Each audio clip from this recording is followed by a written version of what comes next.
Hello everybody and welcome to round 4 of the IMB World Series GT3 Championship here from Interlagos. We've made our one and only trip to South America here this season for a track that is most commonly used for championship finales, but we're deep into the midpoint of a season now. This is round 4 at races 7 and 8 of this great championship coming up here tonight. My name is Ian O'Leary.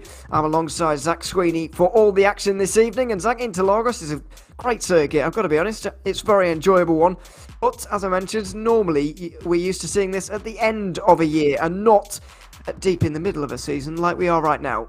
Yeah, I mean, it's been the host of fantastic finales, most notably, of course, in Formula One. You look back to sort of the Red Bull domination era in the early 2010s, you know, it does lend itself to be such a good circuit. I don't even know what it is about it, but, you know, it's history and it's just so compelling as a circuit to really bring like, a really good atmosphere. And it's just a fun track to drive as well. Not only does it bring really good action, of course, turn 1 and the center S lend itself really well. Then that run towards turn number 4 is, you know, really good for overtaking, but not only that, it's just fun to drive. It's very undulating up and down all over the place, and you really do enjoy your time here at Interlagos. I think that's very important. I don't really know why, because on paper, as you say, it's not that particularly exciting, but it certainly is when you start driving it. This is the championship standings now from the opening couple of races. We're actually factoring in drop weeks already, so we're going with it quite early this season, but hey, we're doing it. Neil Butler is on top right now by 6 points, ahead of Elliot Hellier, and then it's Stuart Reynolds, who is just in behind. Worth noting that Reynolds' drop round is the biggest of everybody, so his total points total is the biggest, but now that we're factoring in drop weeks already, I know it doesn't say so on that score there, but they are. Then you see championship standings looking like this. So that's just to explain why a few people are in the positions that they are in. Compared to what we saw last week, especially. Moving on to the Pro-Am points as well, we've got Liam Ahern, who's currently leading those by only 7 points ahead of Lucas Romano, who once again has the biggest points total, but when you factor in drop results, the gap is only 7 points between them. Felix Perez third, with John Williams and Michael Patterman rounding out the top 5 there. Then we've got the AM standings with Connor Botting currently leading those. He's got the biggest championship margin of anybody with 17 points over Dirk Bouts, and Tony Norgran rounds out the top 3 there, ahead of Tom Bingham and Jarmo Moinen, who round out the top 5. It's close championship standings. We're factoring in the drop weeks very early this season, I've got to say. Only 3 rounds in, but we're already doing it. So that's interesting to see, but they're going to be a big factor throughout this season. But the big difference here this season, Zach, is that you can't take your drop round at the finale, so we're much more likely to get a finale than what we saw last season. Yeah, I mean, that again, we'll talk about it because, you know, last season, especially in the AMs, really built up to be such a climax of a championship finale. We had sort of 4 or 5 drivers throughout the season in the AMs fighting for the championship. And then we got to Daytona, it was like, oh, sweet, Dean Tim just has to finish like 7th or whatever to win the championship. But no, now into this season, we've got, you know, not only do we have an even more competitive grid, but we also have, you know, obviously with the drop round rules and things like that as well. So fingers crossed, it should be very close. But already this season is starting to be great. I don't think Dean Tim's even had to finish race 2 actually at Daytona, but anyway, that might be my memory. The grid is about to be formed though here at Interlagos, and we're about to try and rip through this grid as quickly as possible. Andy Miller is going to be taking the pole position there ahead of Elliot Hellier, and Albin Kjellberg and Neil Butler will be just behind. Thomas Reiter will be running up the top 5 alongside Harry Wills. Thomas Dandridge will be there too with Chris Chatterton. Ayus Yomantus and Callum Beeman round out the top 10 with Stuart Reynolds surprisingly just outside of it. Moving down to the Pro-Ams, it's John Williams with the pole ahead of the second place man in the championship, also second on the grid here, Lucas Romano. He's ahead of Liam Ahern and Chris Thacker. Alex Bomberg rounds out the top 5 with Francois Pedro in that 6th position. Then we've got Dean Timms, AM reigning champion, in 7th, ahead of Mark Buchan. Then we've got Stuart Reines and Didier Vlamink rounding out the top 10 in the Pro-Ams. Slightly reduced field, so we get down to the AMs as well with Louis Bouvier on the pole here once again. Ready to have a fantastic race 1, you'd imagine. James Slates is going to be second ahead of championship leader Connor Botting. That's going to be Mark Oliver and Carl Pearce running at your top 5. Dirk Bats will be 6th, ahead of Anthony Letts. Then it will be Jarmo Moinen in 8th. Jasper Starks and Jeroen Reeves will round out the top 10 here in this grid. It's quite a long formation lap, even with a short lap at Interlagos. It's quite long. So we've got a little bit of time to talk, but we're down to 46 starters for this one, and 2 of them may be starting from the pit lane or not at all here in this race. So it's a slightly reduced field, but then again, it's a very, very short circuit. It is, yeah, again, we were talking about lap traffic, both Red Bull Ring and Hockenheim, both fairly short circuits. Same too with Interlagos. I think it's only about 4.5 kilometers in length. Yeah, 4.3 kilometers in length. That's not too much longer than the Red Bull Ring. And we saw what we had in terms of lap traffic there. And, well, coming into Interlagos, it should be fairly interesting. But now as they come through the final corner, they've got a long run to that start zone. They certainly have. It's a long run up towards turn 1 as well, where you'll have the best overtaking opportunity, of course. But it's going to be Andy Miller in control of the field very soon. Surprise qualifying performance from him in that session to be able to get that pole position. He's only 11th in the standings so far in this, and not particularly had great results so far either. He's got a great chance here to really prove himself in the Ferrari. Got Elliott, who will be looking for a race win here as well, just on the outside of him. But pro drivers make their way up towards the line now, and the green flag about to wave for the very first time here at Interlagos. The lights come on now. Miller in control of the field. The green flag is waving. He can choose when to go. Anytime between now and turn 1, really. He's going to hold them for a very long time, make everybody very restless indeed. But he's still going to hold them even further. Miller not choosing to go for a very long time. Now he finally does, and he'll get free rein into turn 1, barely getting on the accelerator before they break for that first corner. Elliot Hellier slipping into second position, with Albin Kjellberg making up a good start into third. Back to the Pro-Ams as about half a minute later, John Williams is going to do the same, although he goes a little bit earlier. With the same results, though, Lucas Romano can't get on terms with him. Liam Ahern is going to go side by side with his championship rival into the Centre S. It doesn't look like he's going to come out on top, but it's a BMW 1 through 4 at the moment on this start. Meanwhile, behind in the AMS, the B's field of the lot getting themselves underway right now with Louis Poubier in control. He's going to leave it very long indeed by the looks of things.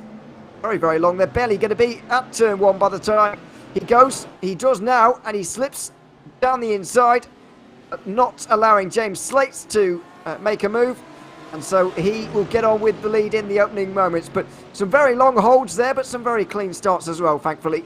Yeah, the start zone, interestingly, extends all the way to T1. So we saw a lot of our pole sitters delaying that launch right up until sort of the braking zone for T1, just to minimize the risk of being overtaken, especially in the Pro-Ams with John Williams taking pole. He was a second clear of Lucas Romano. He didn't want to risk getting overtaken on lap 1 because his focus is to just start well and completely clear off away from everyone. Looking through the rest of the grid, we've got Dirk Bouts now in P6, trying to put some pressure on Kyle Pearce just in front of him for P5. But as you say, you're in very clean starts. That is a send there from Dirk Bouts, and 9 times out of 10, that's not really going to work. No, it doesn't. Overtaking can be a little bit tricky around here from time to time, and we may experience a bit of that today. Thomas Reiter very much on the defensive right now from Chris Chatterton, who had a go into the centre S there, but wasn't able to do it. Maybe he'll have better luck into turn 4. We'll see as they get towards the end of the straight. It's late on the brakes from the Porsche again, though, and Reiter going to swing around the outside, which that Porsche is good at doing. Side by side through 5 they go, and he's not going to find a way through. Is Johnson. He's actually going to have to go on the defensive from Hermans, as Liam Ahern, championship leader in the Pro-Ams, is off the road at turn 3. One of the most awkward places to get back going again. He has to fall back to last. Let's see exactly how it happened. It's terrible news for the championship leader. He goes wide through 2, gets up on the curb at 3, and that's him spun around. Oh my word, how?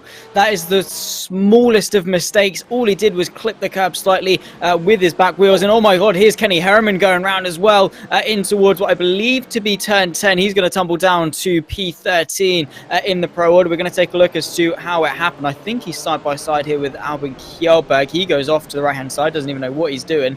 Rejoins back up the inside, then taps Kenny Herman round. And honestly, that is unfortunate because he really had no say in that incident whatsoever. I'm not sure that was Kjellberg, though. Well, I couldn't tell you who it was, but it didn't look like him. Maybe it was. It looked like it was Callum Berman we're hearing. Oh, so, no, that's something else, I think, going on there. Well, maybe not. I don't really know. But Kenny Hermans definitely went around. It just didn't look like Kjellberg to me, but it could have been. That's oh, this is separate. I was being told about Callum Beeman, so I can't really listen and talk at the same time. It's not one of our strengths. Side by side, they did get around. He did just about get around. He did lose out on quite a few places as a result. I figure out who it could have been. Louis Gardner, maybe, to the side of Hermans there. Could have been, but difficult to tell. It's certainly one of those corners where we've seen it happen a lot in the past, though, into the Bico de Pato there, turn 10. Fair share of drama down that corner in the past, and Hermans may have damage. He looked very unstable going through 6 and 7 there. Yeah, he did. And we cut back actually to the AMS. Here's Tony Norgran looking to the outside of Jasper Charks. He's going to go for it now to the inside of what's going to be the center S. That Porsche definitely looking very mighty in terms of grip. It should be a Porsche versus BMW tonight, because that BMW is very, very quick. Now Navarro Boiva coming to join the party. He's going to pull to the left-hand side and try and get past the Finn, who is currently doing quite well in the AMS standings. Now going to dart to the inside. That was very late there from Norgran. Nearly cut off the Boiva, but he managed to get that move done and up into the top 10. The swipes in front of De Boiver and straight down the inside of Norgran to make that work. That was bizarre, but he did make it work. Martin Buchan is trying to get through on Simon Dodd at the moment. Into turn 10, that's Michael Patterman off the road. Going for a spin as they head down the hill there towards Juncao, as there's another spin from Louis Gardner at turn 1. It was him who got into the side of Kenny Hermans earlier, I can confirm now, having looked at his car again. This may well have been a single driver incident. There's Patterman, and it's no surprise to see a Porsche losing the rear end, because they are temperamental. They are very temperamental indeed. Here's Glenn Humberstone as well, another Porsche going round, and that is a very stricken and damaged Porsche. But going back to my point just before Tony Norgran kicked it all off, it is a very hot track out there. The tyres are going to be squirming around a little bit, and you couple that with an already naturally twitchy car, and it is going to be very, very difficult. There's Liam Mahan having even more nightmares. There's Tony Norgran going off, yet another Porsche trouble. So yeah, it seems that people are struggling for grip out there. Yeah, and it's the same corner again as they head downhill there at turn 11. Tony Norgran just loses it. Third place in the championship for the AMS, of course. And that is going to cost him some valuable points, as we've got race leader Andy Miller heading his way through Juncao at the moment. Oh, well, somebody recently told me I was pronouncing that corner name wrong, but I've forgotten how you do it properly, so that'll have to do for the minute. Andy Miller is still leading with no worries at all. Elliot Hellier is pounding him, though, all over the back of him, as we've got 3 different manufacturers inside the top 3. Hellier wants to make it Porsche on top right now, with the inside looking towards turn number 1. He's not going to be able to do it, is he? Miller's going to hold it round the outside through the first part to give himself the inside at the second. Hellier's going to be shoved wide through through turn 2 there, and so Albin Kjellberg might have something to say now and get through. We'll see, though. Hellier tucks to the inside. Kjellberg's almost going to be boxed in here with the Ferrari of Miller just up in front as well. He can't brake quite as late as he wants to, but he's going to give it a go on the outside of turn 4. He's going to go off into the AstroTurf and continue his move on Hellier, who's going to have to do the same around the outside at 6 and 7, which you would say is a bit more difficult. Around the outside he goes in that Porsche, they rub a little bit. Hellier goes wide, and Neil Butler might try and head his way down the inside at turn 8 now. Down on the brakes, and between the 2 Porsches they're going to squabble between themselves. Hellier on the inside again at 9, and he is finally going to stop the bleeding there and get up into 3rd position at least. But that was an attempted pass for the lead that all started to go very wrong there for Elliot Hellier. Oh, it really did. And when you're stranded on the outside of turn 6 and 7, it's so difficult, because it's just so much longer of a way round. You lose so much time. You can't keep that speed up. And Neil Butler was so close to capitalise on that. Luckily for Hellier, he was able to tuck back in. But I think it's now a 4 or 5 car train for the race lead up in the pro category. So a lot of action left to unfold as we move on. Andy Miller leads yet another lap, but Albin Kjellberg is now breathing down his neck. He has 2 wins so far this season, has been fairly unlucky despite that. Is he going to go for moving towards T1? You can brake very late and just sort of aim at the apex. You can see it there, riding on board with the Swede, but through turn 2, and now he's setting up that move into 4. Well, forget about aiming for the apex. Albin Kjellberg was aiming straight for Andy Miller there and towards turn number 1. It certainly looked like it from this onboard camera. Kjellberg looking threatening now as we head towards the 10-minute mark in this opening race of the day. able to get through into turn 4, and that Ferrari proving very, very difficult to overtake at this stage, as side by side between Callum Beament and Arjus Yomantas here into turn 4. That's going to be Beament's position with not too much of an argument. Beament, of course, had to slow down a little bit for Kenny Hermans when he went around at the Bico de Pato turn 10, and that has just put him out of position maybe a little bit, as the fight for 4th place in Pro-Am also continues. So does the battle for the lead overall. Albin Kjellberg has been able to get through here. He's on the inside line into turn 10, and Andy Miller's going to have to give it up finally. Elliot Hoyer will also try and make his way through on the inside at 10. It's outside at 11 though, and the Porsche will not like this. Around he goes, he controls it well, and into the final corner he goes. Elliot Hoyer's going to be moved up to 2nd position as well by the looks of things, and Neil Butler might fancy his chances here as well. This is all chopping and changing lap after lap. Here's Craig Schill going around in towards T1, nearly getting collected by the BMW just been in behind of Navarro de Boiver, I believe. But yeah, no, having a quick look as to how this one happened to the very poor number 82 Ferrari looking down. Oh no, it's the Porsche, sorry. It's a similar livery just in front of him. He sort of just gets caught off by the 2 cars in front of him, goes onto the grass, and similar to the final actual corner, you can't actually get away with it. Side by side between Anthony Bruce Letts and Timo McCune as they run through 6 and 7. And well, that Porsche, very mighty on the outside, very temperamental, but if it works, it works. Absolutely. And got it to work on that occasion. On that occasion, excuse me, as Francois Peugeot has to try and hold on to a top 5 right now. He's got Dean Timms and Stuart Reines right behind him, but it really is a BMW show in Pro-Am at the moment. 1, 2, 3, all BMWs at this stage, and the gap between John Williams and Lucas Romano is not very big at all. John Williams wasn't very pleased after race 1 at the Red Bull Ring after he got taken out in an incident. Got taken out by Lucas Romano in an incident that involved Romano behind. Certainly looked to me as if Romano was at fault at the time, but I'm not sure how the stewards viewed it. John Williams certainly viewed it in a certain way.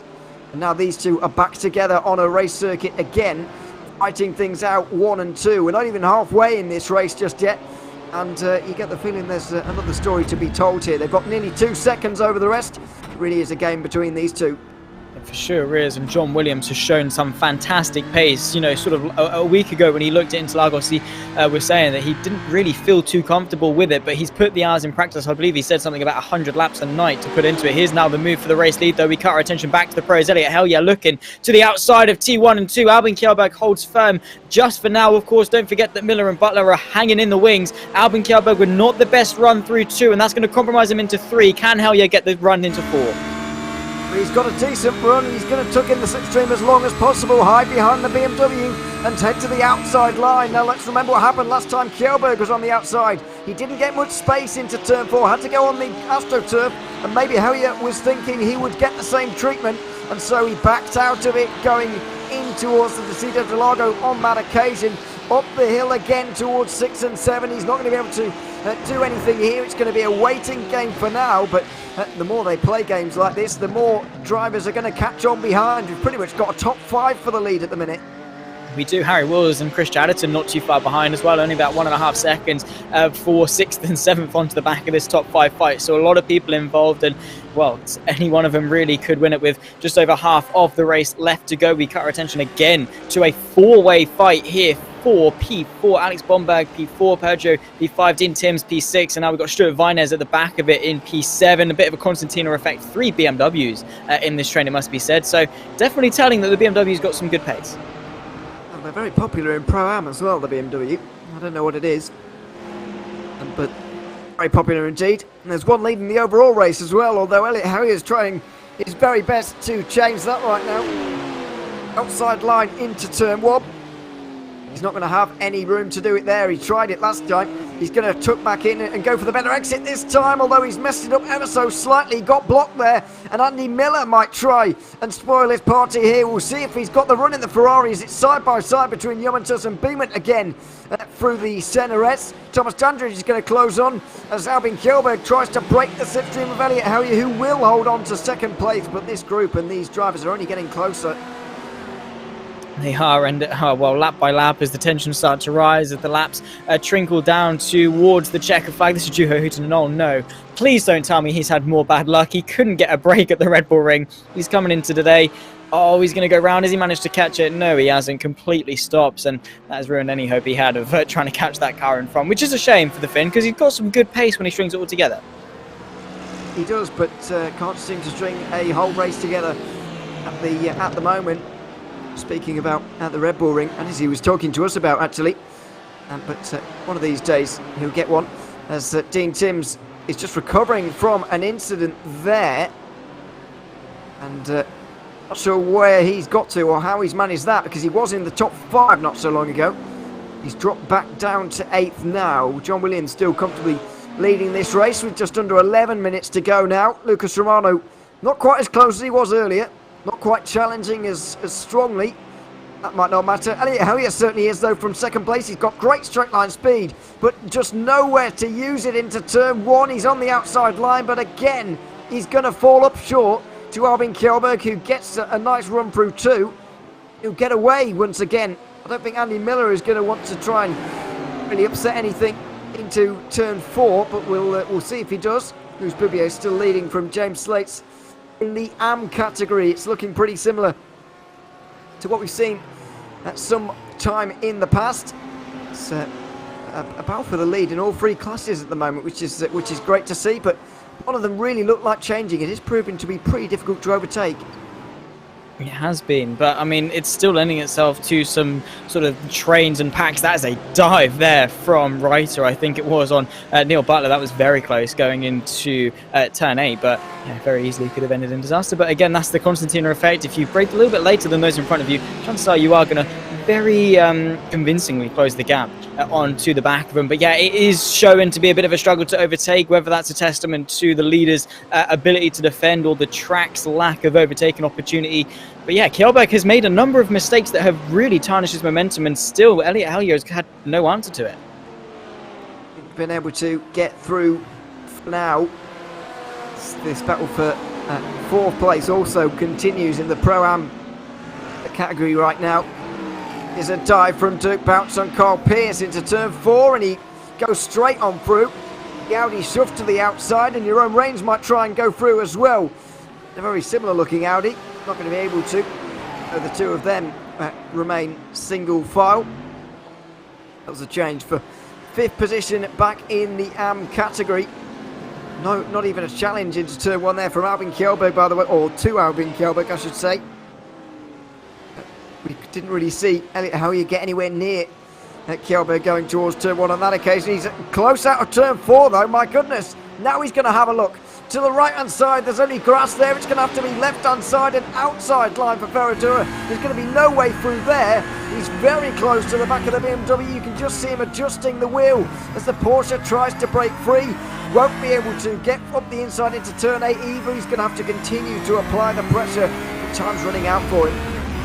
There's only around about 8 minutes or so left in this race, so that's going to be around about 6 or 7-ish laps. So yeah, you need to sort of get a move on, put the pressure on Albin Kjellberg. But Hellier, Miller and Butler are all in sort of an awkward predicament in the fact they have to focus on the car ahead of them, and also they've got a car behind them putting some pressure on, and Hellier doesn't want to fall into that trap that he did a little bit earlier on, fabricating a move for the race lead, and found himself tumbling down a couple of places, losing that momentum and having to regain his stride. So he's got to be careful, and he's going to try and learn from his mistakes there. You'd certainly hope so. Under 8 minutes to go now, expecting, by the way, a roughly 16-lap race, which suggests 5 to go as they go through right now. Kjellberg once again on the defensive, and it almost seems as if Elliot Hellier's waiting for a mistake here rather than trying to action one himself. Although this is the most pressure we've seen for a good few minutes now. Can he tuck to the inside line at turn 4? He might have just done it. Kjellberg's going to squeeze him as much as possible, but the Porsche has finally found the route through, and using that straight line speed might have this one. Kjellberg's on the outside line. The two of them are going to be side to side through turn 4 and out of 5 as well. Kjellberg's got a great exit, and he might just about be able to hold on here. He does. That was very impressive indeed. He managed to take second place by going around the outside through there. He's held on to the lead going around there either, and Elliot Hellier must be wondering how on earth can he make this move. Yeah, Thomas Reiter going very, very wide as well, just at the tail end of this train there in P5. Managed to hang on and keep it pointing the right way. But Elliot Hellier, he's trying a number of different things, but Albin Kjellberg seems to have an answer to every single offensive maneuver that Elliot Hellier can apply to the Swede. He's hanging on brilliantly. He's one of those drivers that no matter what you throw at him, he will, 9 times out of 10 really hang on and sort of thrive under the pressure as opposed to crack under it. We've got a little bit of lap traffic coming up in a couple of laps, so maybe Elliot Hellier eyeing that up as sort of an avenue to find a way through. He got a great run out of Junkau on that particular occasion as well. Here he is. Kjellberg once again having to go defensive, almost as if he's going down pit lane. He swerves to avoid the pit wall. And here comes Elliot Hellier, who swerves to avoid him. Outside line at turn 1. It's an early moment on the brakes once again, though, from Hellier. And Kjellberg saw it coming. He's been seeing it coming for lap after lap at this point. Getting very good at defending these attacks from Hellier. And Andy Miller is not really doing much to try and get involved himself here. Looking to try and stay behind, is he? Or is there going to finally be a move here? Inside line for the Ferrari. He's going to dive it at turn 4. It could give Kjellberg the opportunity to get away here. Hellier's on the outside line. He's going to hold on to the place. But has that given Kjellberg just the car lengths he needed to get away for good? Maybe so. Now Miller to the outside of 6 and 7. That could allow Neil Butler maybe to find a gap. That unfortunately did close, but Elliot Hellier is going to be kicking himself. Albin Kjellberg completely parked the bus on the apex of turn 1 and was able then to just hang on from there. Elliot Hellier was caught off guard a little bit. They are still as they were, 1, 2 and 3 and 4 and 5 actually, with Neil Butler and Thomas Reiter. Here's now Stuart Vines looking for the move as well towards turn 6 and 7. Lewis Boubier still under pressure from James Slates. Now we're back to this fight because Peugeot is going to have to go a long way round from Stuart Vines, who's muscled his way through between the two BMWs, and that was a nice move up in the 5th. That nice move, top 5 now for Stuart Vines. This is the side by side for the AM lead now nearly. James Slates looks to slot his way down the inside. Can't do it. Lewis Boubier round the outside and holds on to the place fairly well as Albin Kjellberg once again comes over the line like that, but he has the biggest margin we've seen for a little while actually. And over the likes of Elliot Hellier just in behind, and the rest of them in that top 5 group getting away from the rest and continuing that. But we've got 3 laps to go now, including the one that we're on, so not long left at all. Final 5 minutes, and you do begin to wonder whether some of these positions are going to change. I mean, in all 3 categories you've still got a battle for the lead, but the chances of the lead changing hands seems to be looking slim. I mean, don't count anything out. This race has been hectic, and maybe it's going to be sort of that desperation that kicks in right towards the end. Maybe Elliot Hellier finds something to go for the move. James Slates or Lucas Romano can go for something as well. We'll have to wait and see. Only time will tell, but time definitely is not on their side. Elliot Hellier, fortunately for him though, has been able to close that gap just a little bit, been able to keep himself within range, and crucially for him, Albin Kjellberg has not been able to really stretch a crucial advantage to consolidate this win just yet. No, he hasn't. And John Williams, to my surprise, actually has not created a race-winning margin yet either. Lucas Romano is close behind him. And there's going to be a challenge for the lead in all 3 categories here, I feel, on the final lap. Oh, although that was awkward from Romano. A great line through 8 and 9 there. Saying I could have done better, but it wasn't ideal. Boubier still holds a slender lead over James Slates as well, who's pushing harder and harder to try and make this work. All of the buses now on 3 laps to go, including the one they're on. That becomes 2 as Albin Kjellberg comes over the line again with lap traffic involved now. Elliot Hellier not too far behind as the Ferrari is off the road in front of Kjellberg. Kjellberg's going to have to slow down for this, but so will Hellier, who has to go around the outside at turn 3. But has that given him enough speed? Did Kjellberg get halted there just enough, or will he have to, or will he hold on to this place? It looks like Hellier is going to have to wait for the final lap at this rate. It is, and well, Albin Kjellberg last time out of the Red Bull Ring had a bit of tensions with some of the AM drivers regarding lapped traffic and things. He told me that to look out when they start to lap, because it could definitely get interesting. I'm sure that wasn't malicious from the Ferrari's perspective, but Albin Kjellberg is definitely going to have a lot to say about that one if it does in effect cost him this race victory. We're going to have a look. Craig Schill, this wasn't the lap car involved, but another one having a bit of a moment. Unfortunately, the 82 Porsche just getting a bit of a tank slapper. This is Alistair Hatcher, I think was the Ferrari in question going through T1 and 2, but fortunately for now it's had no knock-on effect. certainly hasn't, but the final lap is coming up. I believe it's going to be the final lap anyway. It's going to be quite close.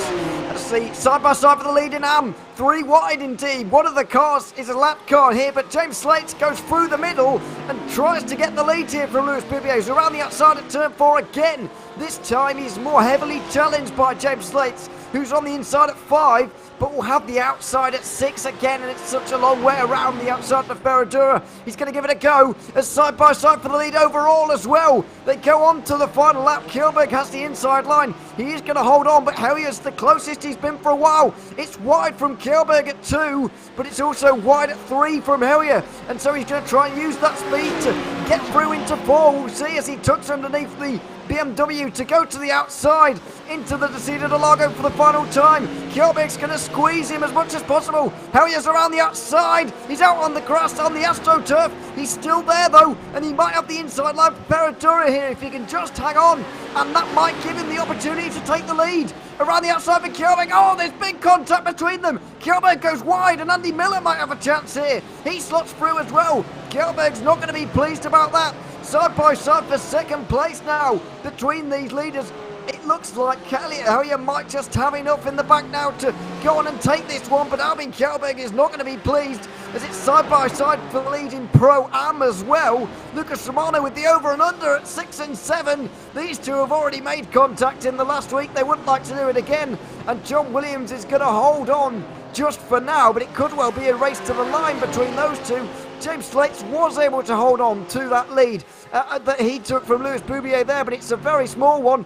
Kjellberg's had a great final corner though, and he's coming up towards the line. Hellier's not got a very big gap here. He's going to have to really use the engine now to get towards the line first. He does just about manage it by only a tenth of a second. Elliot Hellier wins it into Interlagos. Albin Kjellberg displaced on the final lap. Looks like it is going to be John Williams behind in the Pro-Ams as well. Lucas Romano is not close enough off of the final corner to affect a pass for the Pro-Am win, so John Williams will take that one ahead of Lucas Romano. It'll be close for some of the positions behind as well. What about the AMs though? It's still James Slates who's leading that one for now, and he has stretched out a bit of an advantage, possibly the biggest one we've seen between 1 and 2 for a very, very long time. Side by side for ninth there over the line, with Jeremy De Boyver taking that one in Pro-Am ahead of Esravel Haddad. There's the margin in AM. It looks like it's going to be James Slates, but 3 last lap battles in our 3 categories. What an ending to that race. Couldn't write this stuff, honestly. And you said there weren't going to be much opportunity for people to swap and change for the race lead. On that final lap, James Slates was able to get himself into the lead ahead of Lewis Boubier, who looked fairly comfortable. Same too with Albin Kjellberg, but Elliot Hellier soaring his way around the outside. Brilliant stuff to see. There's still a fight going on for P6 between Dirk Bowers and Johan Renz on the run to the line. Drag race very close between the two of them, but between them 5th and 6th as they were exiting the final proper corner. But yeah, that fight for Pro, that fight in Pro-Am, and of course in all 3 categories had their fair share of action, and fortunately for us as well, all for the race lead, which I don't think we could really ask for more. No, absolutely not. A fantastic race at Interlagos comes to a close. At the end of it, Hellier is able to take the win with a last lap pass over Albin Kjellberg. There's going to be an argument between the two over it. You'd certainly imagine as there was a bit of contact made. There it is, 1/10 at the line. Andy Miller was 3rd ahead of Neil Butler, all within a second. Thomas Wright's only 1.8 back. Chris Chatterton, 6th ahead of Stuart Reynolds and Harry Wills. But then Thomas Dandridge and Louis Gardner rounding out the top 10. But then Oyos Diamantas was 11th ahead of Kenny Hermans, and Callum Beeman ended up a few laps down in that one, but he will still score points for that first race. John Williams runs out winner in Pro-Am by a small margin ahead of Lucas Romano. Chris Thacker was 3rd of Alex Bomberg, who led Stuart Ranius and Francois Perdrault over the line. Dean Timms was just detached from that group in 7th. Didier Vlaming, Jeremy De Boyver and Asher Verhondad rounded out the top 10. Martin Buchan just misses out on the reverse grid, of course. Juha Huutonen 12th here with Felix Pearl 13th. Michael Patterman, Liam Ahern all on the lead lap, but big points lost there by Liam Ahern. Simon Dodd will not score points from this race after finishing 9 laps down. In the AM category, James Slates took the biggest winning margin home at 4 tenths. Lewis Poubier was just behind him, with Connor Botting 11 seconds back at Mark Oliver. Dirk Bouts rounds out the top 5 with Euron Rains and Carl Pearce next. Yama Sustin winner was 8th ahead of Anthony Letts and Timo McKeown running out the reverse grid, and those that finished on the lead lap. Alistair Hatcher just one up down in 11th. Jürgen Knockhart was next to Craig Schill and Navarro de Boiva. Jasper Starks will score points, but Tony Norgran and Glenn Humberstone will not after that first race. Well, that is it for the first race here at Interlagos. We do have an interview waiting, so we'll get right into it. It's going to be with Pro-Am winner John Williams. John, welcome to the booth. Good to have you here. It's a hard-fought victory for you on that last lap. Lucas Romano was pushing you all the way. How was that last lap for you? Well, cheers for having me. Well, the whole race, I'm not going to lie, the whole race was, he kept me honest. I couldn't get out of his toe, and when I did, unfortunately, the back markers played a part in getting him back in. So yeah, it was hard, I'm not going to lie.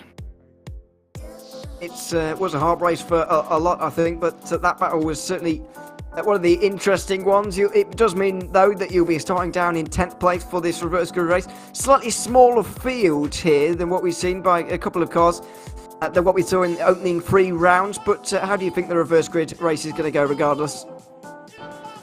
For myself, I mean, I've got good pace, I think, but the toe's hard. I mean, it's alright being in the toe, but because of the changes to the cars, it's hard to get past.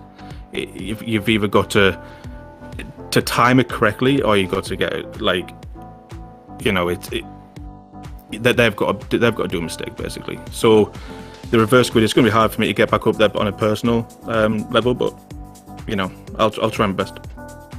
Absolutely, we look forward to seeing it. John, congratulations on the race 1 win, and good luck for the second one.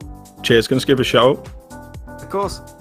Yeah, I'd just like to shout the team out, Clips Racing team. They're making me do 100 laps a night. It's paying off, so I appreciate them. Absolutely, congratulations. Go on. And my wife's saying I've got to say happy birthday to her as well. There you go. John Williams, congratulations. Congratulations on race 1 victory, and as I say, good luck for the second one. We'll also bring in James Slates as well, another class winner from that one. James, welcome to the broadcast booth as well, and winner in that one. You had a hard-fought battle of your own as well. What were those last few laps like when you were fighting with Lewis Poubier? Oh, a little bit scared.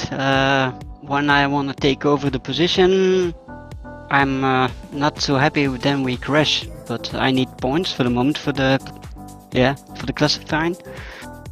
But was very nice. It was certainly a good race to watch. Now, how do you think race 2 is going to go? This win, of course, does mean you'll be starting down in 10th place. How is the race going to, or how do you think the race is going to go for you? Yeah, I gone a little bit waiting what happened to the front, and yeah, it's 50 minutes. I take it easy, and I look what's happened. I hope don't have a lot of crashes, and I hope my pace is the same like the first race now. Let's hope so. Good luck for the second race coming up, James, and of course, congratulations on that first race win. Thanks. Thanks very much. James Slate's there. First position here in race 1. We'll see how it gets on in race 2. We're going to complete the 3 class winners with Elliot Hellier, who now joins us, overall race winner. Not exactly a big margin for you either, Elliot, but another race win for you. What was your last lap like? It was a very hard-fought battle with Albin Kjellberg. Hectic, I think, sums it up pretty well. That was the race in general, to be honest. It's so difficult to pass, you know, as John mentioned. When you're in the toe, it's great, but unless the guy in front of you makes a mistake, or you get your elbows out, you're not getting past him. So, yeah, it was really fun. I'm a little bit disappointed in myself in the way that I got past Albin, but you know, got to do what you got to do for the points, right? Absolutely. Well, not anything, but Well, yeah, that, but yeah, no, it was certainly a slightly physical battle at times. But hey, it's GT3 after all. Just a word on the difficulty of overtaking, of course, that you just mentioned there. Is it going to feel very similar throughout race 2, or is the fact that you are starting around some drivers that are obviously a bit slower than you, obviously starting from 10th place. Will that mean overtaking will be a bit easier, or is it going to be difficult to pass any one of these pro cars in this field? I think it's going to be incredibly difficult to pass any of them. Each car has its own benefit round here. So I think it's going to be really difficult to pass. I think you're either going to see a lot of elbows come out and some pretty aggressive passing, or you're going to see us sat in a train for quite a few laps whilst we try and figure out how to get by, or you're going to see some quirky pit stop strategies. But we'll see how it goes. Yeah, let's see how it goes. Looking forward to it. But congratulations on race 1 victory there earlier, and good luck for race 2. Thanks, mate. Cheers for having me. Thanks so much. How are you there? First place in race 1, and we'll see where he is in race 2. That's coming up very soon, of course. We're going to take a very quick break. When we return, the 50-minute reverse grid race will be coming up for Interlagos. Stay with us.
Welcome back to Interlagos for the second race, the reverse grid 50-minute race here, round 4 of the IMB World Series GT3 Championship EU version. This is season 4 now, and we're very much enjoying it so far. A great first race, ending with Elliot Hellier's victory overall. We'll see who's going to come out on top in this second race. My name's Jonah Leary. I'm alongside Zach Sweeney for this one. It's going to be very, very interesting indeed to see what happens, because as we heard from in that little break with a couple of interviews, it's not very easy to overtake around this circuit, and Elliot Hellier expects that it's not going to get any easier despite this reverse grid. Yeah, well, it's certainly going to be interesting. I mean, despite the difficulty they hadn't overtaken, they weren't shy from making some moves. Of course, Elliot Hellier sawing his way around the outside to take victory in race 1. Albin Kjellberg sort of was left with his trousers around his ankles with that one, to be honest, because, yeah, Hellier just came out of nowhere and, just sent it. And I'm sure we're going to see a lot of the same in race 2. Because of the difficulty you have in overtaking, you sort of have to finesse your way around in different areas. Maybe we go for a move here, send a little dummy here, or try and get a little bit of a better run, wait for that mistake. We saw it a number of times of Albin Kjellberg making a bit of a twitch coming in towards turn 3, and then Elliot Hellier was kind of to sort of capitalise on that. But here they are for the grid, reverse grid, of course, and well, it should be interesting. Gardner on pole for this one, ahead of Thomas Dandridge. Harry Wills will be third. We didn't really speak about him or Stuart Reynolds in that first race. We'll be speaking about them here. Chris Chatterton will be rounding up the top 5 with Thomas Reiter. Neil Butler and Andy Miller round out row 4 with Albin Kjellberg and Elliot Hellier get top 10. Ayush Yomantas and Kenny Hermans will be on row 6 together, and the field will be backed up by Callum Beeman. Astravel Haddad will be on pole from the Pro-Am, ahead of Jeremy de Boyver. Didier Vlaming will be third, ahead of reigning AM champion Dean Timms. Francois Pergerel will round out the top 5 with Stuart Wyers. Alex Bomberg will be near them as well, with Chris Thacker sharing row 4 with him. Then it will be Romano and Williams on row 5 together. Interesting one to watch there, with Martin Buchan and Juho Huhtinen after that. Felix Pearl, Michael Patterman and Liam Ahern round out the 15 drivers there. Timo McKeon will be on Ampole ahead of Anthony Letts. Then it will be Jarmo Sasta Moinen and Carl Pearce on row 2. Jeroen Range running out the top 5. Dirk Bout 6th, ahead of Mark Oliver and Connor Botting. Then Lewis Boubier, the second in race 1. Can he string a race 2 together? He'll be alongside James Slates. Astor Hatcher will be 11th with Jürgen Knockout alongside him. And rounding out the grid, it's going to be the likes of Craig Schill.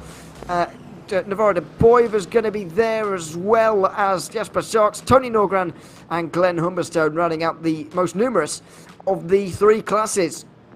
So it's a slightly reduced grid, as we mentioned, now 45 on the grid. I think Simon Dodd has not returned, unfortunately, from the Pro-Am field. We've still got a good field, and remains to be seen whether some of these drivers who are now at the front as a result of race 1 going not so well for them, can they spring a surprise in race 2? Yeah, well, that's what it's for. 50 minutes on the clock, reverse grid, and a bit of pit strategy in the mix as well. Stuart Reynolds up there, he's trying to recover. He was sort of nowhere compared to his rivals in race 1. He needs to close the gap. His focus is just to stay as close as possible to those around him, saying that Mercedes not quite as quick as the BMW, so maybe we're going to see a difference in strategy. To be fair, as we usually do, and with the difficulty to overtake Ewan, a difference in strategy might not be the worst idea. It's the first time Elliot Hellier, I've heard him actually mention it all season long. It's almost as if that's not been an option to them, and it certainly has all season long, but it's the first time I've heard any driver actually make reference to it, which is an interesting one. Let's see if indeed those words do become actions, or whether it is all just hot air. We'll wait and see, as the race car is going to pull in pretty soon, not that we can see at the moment from behind the wall. There they are. The pace car just pull in now, and we are going to be under the control of Louis Gardner just for the moment, although as we saw in race 1, you can hold them for a very, very long time if you want to. A fellow BMW on the outside with him, of course, in the form of Thomas Dandridge, and now he gets underway. Gardner with a good start. It's a great start from Harry Wilson, who dives up into second place immediately in the Mercedes. He can't quite come across for the apex at 2, and so he's going to go wide. Oh, he's up into the grass. He holds on to it, doesn't spin in front of the field, but it's not gone well. He's going to drop way down the order as we go back to the Pro-Am. Slightly less of a build-up to this start by the looks of things, as the Porsche gets underway very well indeed and gets off to a nice lead for Astravel Haddad, who's going to have multiple car limps even on the exit of the Senna S. They all figure their way through to see Interlagos for the first time in the pro field. Making their way up the hill towards Ferradura. You can see Elliot Hellier trying to make some space there as Timo Makio gets his way underway for second race here in the Anfield. A little bit of a nervy moment there for Harry Wills, but it looks like we've all gotten away with it. Yeah, similar mistake to what Liam Ahern did in race 1. Fortunately, didn't quite end as badly for Harry Wills, but there's Miller now dying the move to the inside of turn 10. The Ferrari looking very, very sharp going into race 2. Of course, finished up there in P3 in race 1. Wants to carry that momentum towards race 2 and, of course, get the gap ahead of Kjellberg. And hell yeah, a bit of side-by-side action amongst Martin Buchan, Hootonen and Liam Ahern, I think, amongst the Pro-Ams. This is very close to 3 wide amongst the Ams. There's Carl Pearce sailing his way around the outsiders, that of Lewis Bouvier, giving it a bit of a go, or nearly actually getting overtaken by Lewis Bouvier. Now heading towards the next right-hander and trying his luck is Bouvier, but no progress forward compared to James States, already there up into 7th. Absolutely. It's been a pretty clean start. Callum Beament now makes his way up from the back. He did finish last, of course, in race 1. Now he's no longer last in race 2. Kenny Herman's demoted to 13th in the opening laps of this one. It's been a good start from Lee Gardner there. 1.7 seconds is his margin in front of Pro as John Williams makes his way down the inside of Francois Pedro. Too late on the brakes though, and Pedro's going to come back at him round the outside at 2, and here comes Bomberg as well at the inside of 3. John Williams is going to be hung out to dry there, and he's going to lose out on some of the hard work he's put in so far, but it has been a decent start from him. He has been a decent start for a number of drivers, in all honesty. Thomas Reiter up 3 up in the pros as well. Same too with Alvin Kjellberg, already up there in 6th. Right up there behind Neil Butler and Stuart Reynolds. Unfortunately, he's got his 2 championship rivals right in behind him. This is Lucas Romano trying to get past Dean Timms with John Williams just in front of him there. He wants to try and stay as close as possible to him. There's Timms on the inside. Lucas Romano trying his luck the long way round. Is he going to be able to get that one to stick? He's going to give it a good old go. Still trying to keep his nose into the inside of what is going to be turn 8. Dean Timms giving him a really good fight. That's going to turn quickly into the inside of turn 10 just in a couple of moments' time. But I think it is going to be him that reigns victorious, at least in that fight for now. Back to it, and it is really all kicking off because Pedro wants to slice the pie, and Romano focusing his attention backwards as opposed to forward, which is certainly not the way he wants to start this race. He has at least made up some positions overall, I guess, so far, as Andy Miller makes his way, or at least continues on in 9th place, I should say. That's ahead of Elliot Hellier for 9th. This is where the real action is, though. A row of 6 BMWs, and Liam Ahern looking towards the outside of Chris Thacker. They're not going to be able to do that into turn 1. Romano has made at least a bit of progress up the order. Well, he's made 1 position, I suppose, up into 8th place now. Miller on the defensive again. Elliot Hellier looks to the outside line. Won't be able to do it, and won't indeed into turn 8 either. You'll have to wait a little bit longer. It is all one big train though, really. Not the same in AMS, that you can see a couple of those detached from the back at the moment. It does look like Timo Makio might have been, well, not off the road, but he's certainly getting shuffled back right now. He did start this race at the very front, but now he's all the way down in 6th place, and this is part of the reason why. Just went too deep at turn 1, and he's paid the price heavily. He has very little grip on that runoff, and he cuts his way through, and that is really unfortunate. There's something about Finnish drivers in this series and bad luck. No, it's definitely not because they're Finnish. There's Dean Timms having a nasty slide. That, oh my word, that could have ended very, very badly indeed. One of the quickest corners on the circuit, completely sideways. Nearly collected, I think, 1 or 2 drivers on his way, but fortunately managed to keep it pointing the right way, and with no sort of knock-on effect from that one, no collateral from Dean Timms' spin. So that is always very, very good indeed, but we've got a very close fight here for second because Louis Gardner is sort of running away with it, at least at this stage in the race. He has got a bit of a margin for now, but there are plenty behind who will want to close that down, of course. Andridge leading the line at the moment, but not really able to get anywhere. I feel like that's more down to the fact that he's getting challenged, though, by the likes of Thomas Reiter and Stuart Reynolds as well. But yeah, 2.1 seconds margin for now. You can see behind it is all one long line. As we tick over just over 5 minutes into this one, lap 4. It's going to be more than 30 laps around here at Interlagos. We're going to start to see some people getting tired of this kind of racing, following each other single file and going into the pit lane to try and change that. We've seen a bit of that in Pro-Am so far this season, but nowhere else. Connor Bottink, championship leader, coming into today with a solid first race, kept out of trouble at least, and back inside the top 5 for now. But this is a real pack. Top 10 all covered by less than a second intervals at this stage, and yeah, we're a good 4 laps in now. It is very impressively holding together.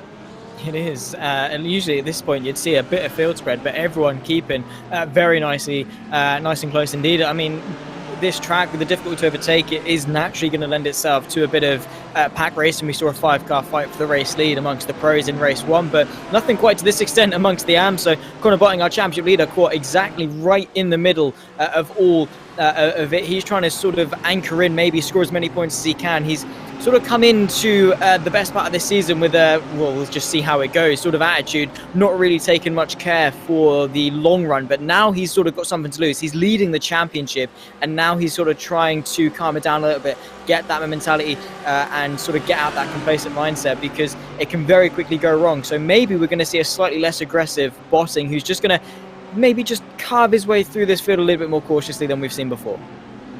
Look up the inside at turn 1 there, did Connor Bottink, but wasn't able to get through, or didn't want to, for fear of getting involved in an incident.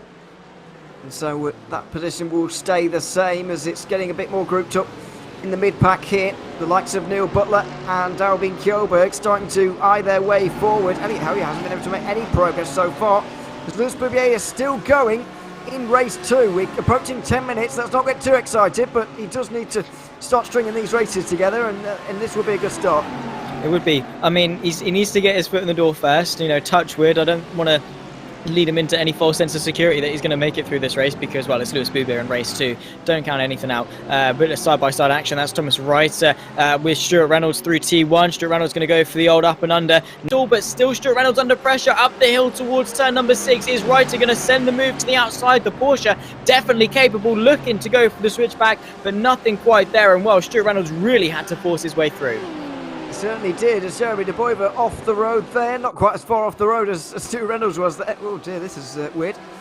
Completely off there. Must have had a spin at turn 2, you'd imagine. He was chasing down Estreville Haddad for the lead in Pro-Am here. He's gone to quite a narrow line into 2, hits that curb. Oh, and he doesn't hit the wall at least, but he does lose out on quite a few positions and drops outside the top 5 there as well, behind Joe Williams and Lucas Romano, who have both gotten through there. You see now Anthony Letts getting very much away from the rest. He almost has to mind and starting to look behind in front of instead of in front. And so oh no, don't tell me. Oh no, it's just a connection problem. Lewis Bouvier is back again, thank goodness for that. As Jeroen Reigns goes off the road at turn 7, he's going to lose out in a couple of places there. Dirk Bouts has got through. Connor Bottink is going to do the same as well. But not a good moment there for Jeroen Reigns. It is starting to break up though at the front of Am, and it's starting to break up a little bit everywhere as a couple of these drivers make a mistake inside the first 10 minutes. Yeah, a little bit. It's all kicking off amongst the pros, though. We can see there Albin Kjellberg up in a 5th place. He's also got Chris Chatterton for company. There's Thomas Reiter sent off into the barrier. Oh my word, that is a big shunt. Going to have to take another look at that one, preferably in slow motion, just to try and dissect it all. But after all that, Stuart Reynolds in P4, Kjellberg P5, Chris Chatterton up there in P6. This is how it all happened. Thomas Reiter, the 76 Porsche, all the way to the right-hand side. There's Stuart Reynolds in that Mercedes. Chris Chatterton, of course, in that purple and black BMW. Albin Kjellberg giving him the squeeze. Is it a bit of netcode contact or something? They are getting very close for comfort, and I think maybe the squeeze. Oh no, Thomas Reiter coming back to the left, bounces off Chatterton, and then careers his way towards the right hand side. There's Stuart Reynolds to say hello and taps him. Off he goes. Oh, that is on. It was literally just sort of what's the word? The ping pong machine, whatever it is, you know, that one, the arcade machine's a bit of a spin as well amongst the AMs with Dirk Bouts and Jeroen Reigns. But yeah, that is unfortunate for Thomas Reiter. Yeah, it certainly is. We spent quite a lot of time looking at the pro field and quite a lot of time looking at Thomas Reiter, but he's not spent much of it going in a straight line, I've got to be honest with you. But anyway, that was a moment. This was Dirk Bouts and Jeroen Reigns as well, especially awkward one. Dirk Bouts didn't quite see Jeroen Reigns coming, and oh, there was another incident there by a couple who were trying to avoid Oh, Dirk Bass has been off again at turn 4. Don't know what this is all about. Jerome Rains, his best friend, is going to come past him as well and swerve straight in front of him. Not pleased. You can imagine. Dirk Bass has got to be damaged here, you'd imagine. So, yeah, well, brakes too late. Whether he was damaged or not doesn't really matter. He broke way too late there and spun again. Yeah, there we are. The snowball effect in full effect. But yeah, as I said, Thomas Reuter there spent a lot of time on that straight, not going very straight there, weaved into almost everybody, and then finally weaved into Stuart Reynolds and met the wall. I don't see how you can really blame anybody else for that. And we did see quite a lot of weaving as well when Stuart Reynolds was trying to get through the first time, which Reynolds had to take to the grass. So anyway, Reuter is in the pit lane now, and getting some repairs. It's going to be quite a lot of repairs, looking at the damage that has been sustained by that Porsche. This is Navarro de Boiva. This is the AM category.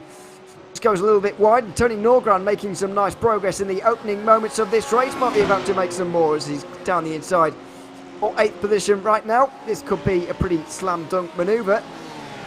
And it is indeed. Norgran is up a position and recovering some points that he missed out on in that first race.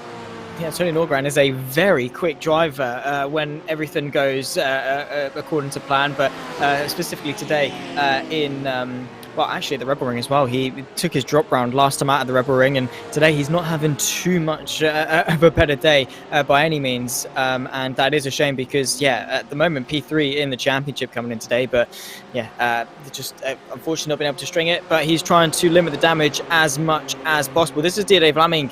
He's got Francois Pedro just in behind him, with also Liam Mahan and Alex Bombag just in behind them. Very late break in there from Liam Mahan. Oh my word, he sent one to the inside of Jeremy de Boiva and managed to make it stick. That is what turn 1 does. You can brake so late and just aim it for the inside of the corner, and not, a good portion of the time it will stick. As long as the driver in front does see you coming. So fortunately for him that de Boiva was able to sense that move and was able to sort of give him the space needed. This is Connor Botting and Lewis Boubier. I think a bit of team orders there. Connor Botting not wanting to hold up Boubier too much.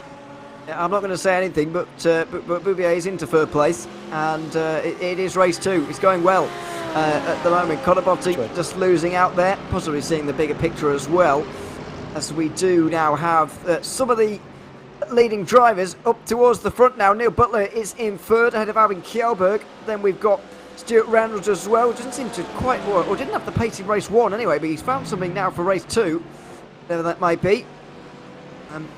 So Anthony Letzer's lead as well ahead of Jarmo Sastamon in 1.7 seconds gap between the two of them.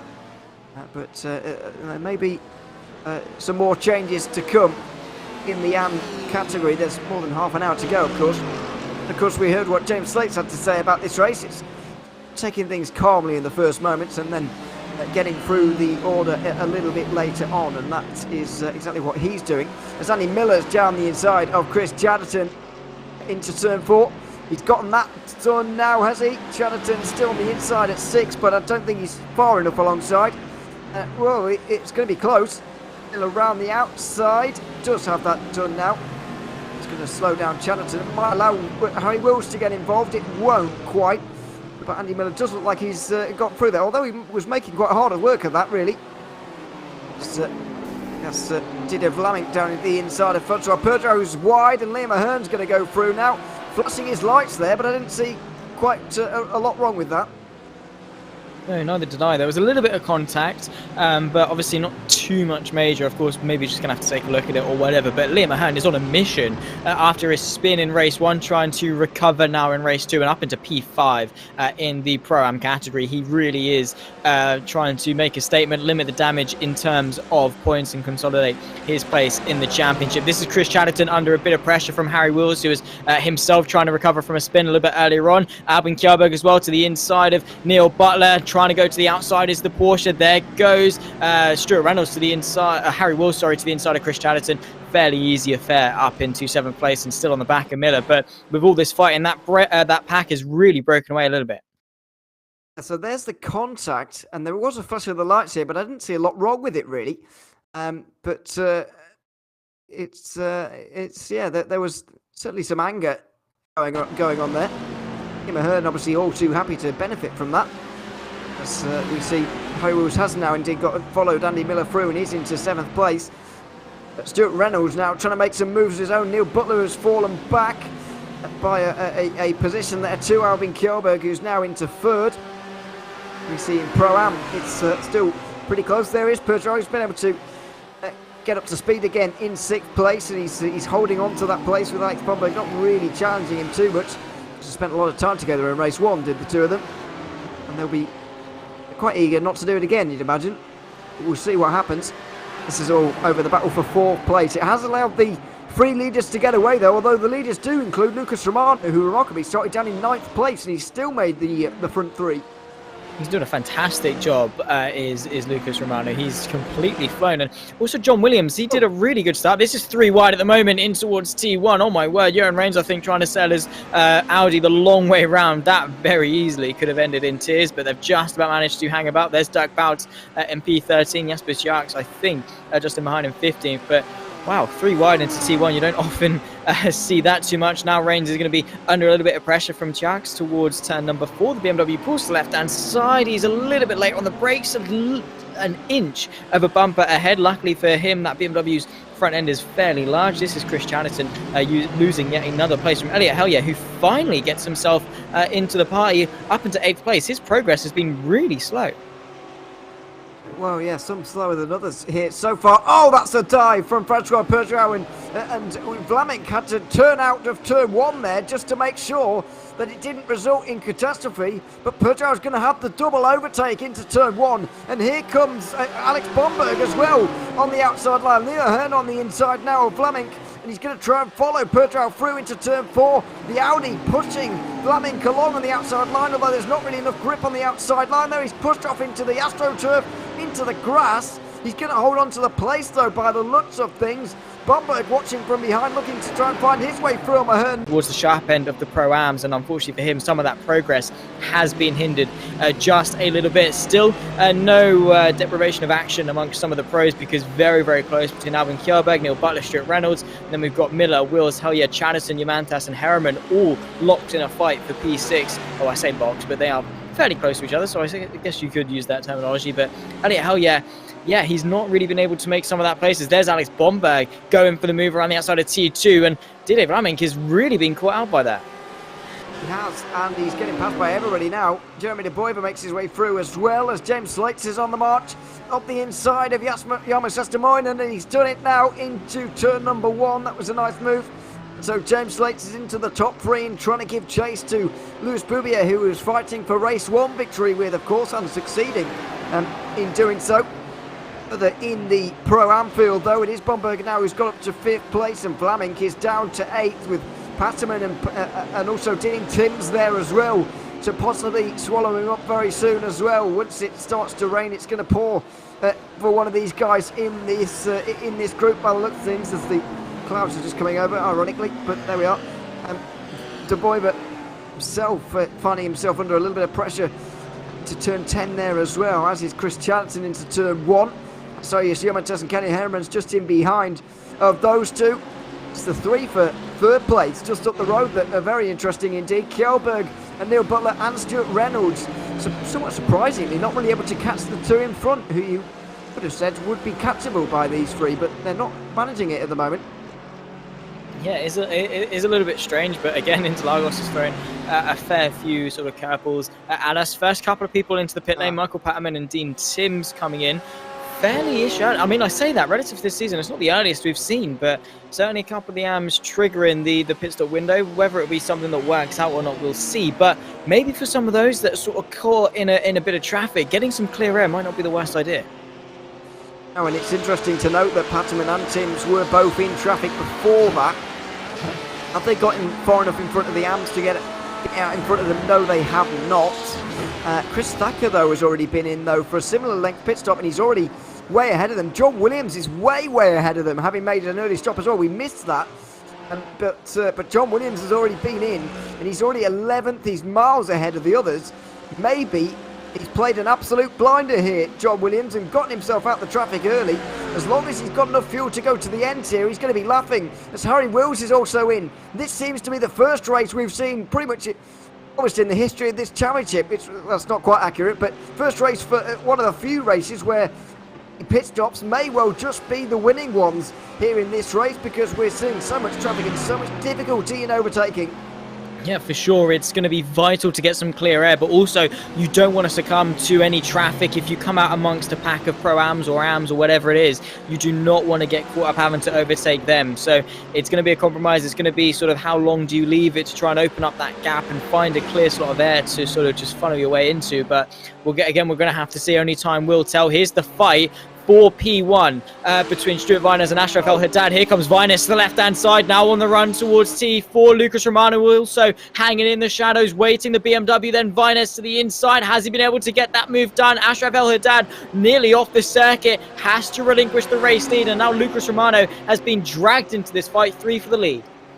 Certainly has. It's 3 for the lead, and Stuart Winers holds it at the moment in Pro-Am. Ashraf El Haddad has been caught now, and he's getting overtaken for his trouble as well. Romano is going to try and do the same, you would imagine, as we approach half distance in this second race of the evening. Anthony Letts also has been caught now by Luis Boubier, who's having a good time with things right now. 23 minutes in, still quite a long way to go for him, but he's got sight of the lead already. This is great news for him, and a good points haul. Dear me, I can't even speak here. Points haul on the horizon for him if he can execute this pass pretty soon, which you'd expect him to be able to do. Yeah, well, touch wood if Luis Boubier doesn't completely combust into flames. There's a move just in front of Neil Butler amongst a couple of people. It is all very much kicking off. Not entirely sure if they're lap traffic or whatever, but they're all having to try and negotiate their way through. This could open the door maybe for Neil Butler to be overtaken by Stuart Reynolds. Not quite going to be the case, but with Thomas Dandridge, Albin Kjellberg, Butler and Reynolds all very, very close, any lap traffic really is going to start getting in the way. There's the dive from Butler to clear Johan Renz, and that's very close for Stuart Reynolds as well. So they're all desperate to get past that Audi as to stay in touch with each other as much as possible. Yeah, there's a couple of lap cars involved there as Luis Boubier gets to the inside of Anthony Letts, who just lets him go. That was not intentional, but he did. Boubier is in the lead now for the AMs and will try and streak away from the rest. Reiner still leading in the Pro-Ams. No positional changes inside the top 3 there. You're right, there were a couple of lap cars involved there in that fight for third overall. Thomas Dandridge didn't get through the traffic very well, and so now he's under pressure from Albin Kjellberg. Here he is in towards turn number 1. Is Kjellberg close enough? It's not looking promising, although he can do something on the brakes maybe. In towards turn number 1, Dandridge brakes early. Kjellberg brakes as pretty much late as humanly possible and does pull it up in time. Dandridge is going to try and get the run on the exit here with a bit of lap traffic as well. Might try and get involved. Let's see as they go towards turn 4. Dandridge doesn't look close enough, and he doesn't look very motivated to go down the inside anyway, but they're both going to have to do it on this lap car. Here they go. Kjellberg is into second place, and Dandridge down to third as they're truly amongst the lap cars now. That was very, very close to that Porsche on the inside of T5. It comes at you quickly. There's also Neil Butler trying to negotiate the lap BMW, same to Stuart Reynolds following him through. But Thomas Dandridge, relinquished that place to Albin Kjellberg, and he's going to try his best to stay with him. Also another fight towards the front of the AMs, I believe. Pro-Am, sorry. Lucas Romano has come into the pit lane, so trying to get the jump on the pair of them, that might not be the worst idea, especially if this battle between the BMW and the Porsche of Viners and El Haddad continues. He's come out behind John Williams now, who's surely going to be in the net race lead here. Harry Wills is having a very long pit stop here, but John Williams has come out in front of Lucas Romano, and he might well, as long as he's got enough fuel on board. I think he has, but he pitted nearly 10 laps ago already. I hope he's got enough fuel on board, and I do think he has, but if he has, John Williams is going to have the lead here, surely, ahead of Lucas Romano, who must be as surprised as I am, really, about that one, or maybe not. Maybe we've been not very attentive, but there he is. John Williams, after winning race 1, could be on for winning race 2 here. He's pulled a blinder of a strategy out the bag now. He has. I was curious as to what happened to him a little bit earlier on, but obviously he did come into the pits very, very early, using the pace that he had shown in qualifying and, of course, over the course of race 1 to really catapult himself. He's got a 2-second lead over Lucas Romano, and Lucas Romano was breathing down the necks of Stuart Viners and Ashraf El Haddad. So John Williams set very well, poised perfectly for the race lead. But as you say, it's going to be tight on fuel. But I mean, again, we were talking about how strategy is going to play such a vital factor. John Williams is going to prove it. That was all over the curve for Florida Boiver there, and it was even more wrong at the second corner. Went for a quick spin. He's back underway again in the AM category. Here's Armin Kjellberg. Dandridge has fallen in with these guys pretty well, actually. Neil Butler is challenging him though. See Stuart Reynolds just hanging on to the back as well. Out the final corner they go. A good exit from Dandridge, and he might be able to hold on now, especially with the slipstream of Kjellberg just up in front. But will Butler have the straight line speed in that Porsche anyway? He does have good straight line speed there. See if any of them decide to come down pit lane. Nope. They all stay out by the looks of things. It's going to be side by side in the AMs though, and somebody getting completely blocked here. That could be Louis Gardner in the lead of this race, actually. I think it is. He's trying to get through on two different cars in 2 different classes, neither of which he's involved with, actually. Craig Schill trying to is one of them. Hooton and another, and it was Louis Gardner who had to get through 3 lap cars there, and this is going to be the annoying factor now for a race leader. Yeah, it is, and it is always going to sort of plague a race leader when it comes to sort of traffic, people that are not really in your race, but you do have to get through. Blue flags, not really sort of a major mandatory get out the way sort of thing. It's more, don't be mean, just, you know, if they go for a move, don't completely turn across them sort of thing. So it's going to be tricky because they actually sort of have to work their way through as opposed to just being given the places. But hey, that's racing. You've got to fight it with the track this short and the grid this large amongst 3 different classes. Lap traffic is bound to happen. It's going to be those that are more experienced, more mature, more able to sort of just try and find their way through, pick a gap and commit to it sort of thing, that are going to flourish. But yeah, sometimes you really can't help it, and a lot of the time it is just luck of the draw. It certainly is, but it gives and takes, of course, as we all know. And so let's see how it pans out. Anyway, I'm sure it'll even out roughly over the course of the race. Still just over 20 minutes to go here. Houghton involved in some positional battles overall, but they're not for a class position. He's still rooted to the bottom of the Pro-Am standings, I'm afraid. A good few seconds away from the likes of Dean Sims. It's a lot closer in the pro field though. Neil Butler this time is on the defensive. Stuart Reynolds, who's tucked inside that top 5 for now. Going to have to stay behind into turn 4, you'd imagine. And the next question really is going to be, as we approach the half-hour stage in this race now, when are these guys going to pit? Because their pit stops can't be too far away. Yeah, extended quite a while. I mean, we saw, I think at the Red Bull Ring, we saw people go sort of 35, 40 minutes on a stint. I'm not entirely sure as to who, but it was definitely towards that margin. So they might have a little bit in reserve, particularly maybe Stuart Reynolds. He was talking how he's more going to be in fuel-saving mode and just sort of hitch onto the back of a couple of people and then, you know, just sort of ride the wave really in terms of fuel. Maybe go a little bit longer and see what he can do in terms of strategy that way. But we'll only have to wait and see. It does seem to be one of 2 extremes though. Either you come in really early or you come in really late, and there's Glenn Humberstone yet again having some misfortune in this race. Well, let's see if it was misfortune or somebody misplacing the car. It's his teammates, by the way, and it was just a spin on his own and gets collected by the Porsche. Not really the other driver's fault there.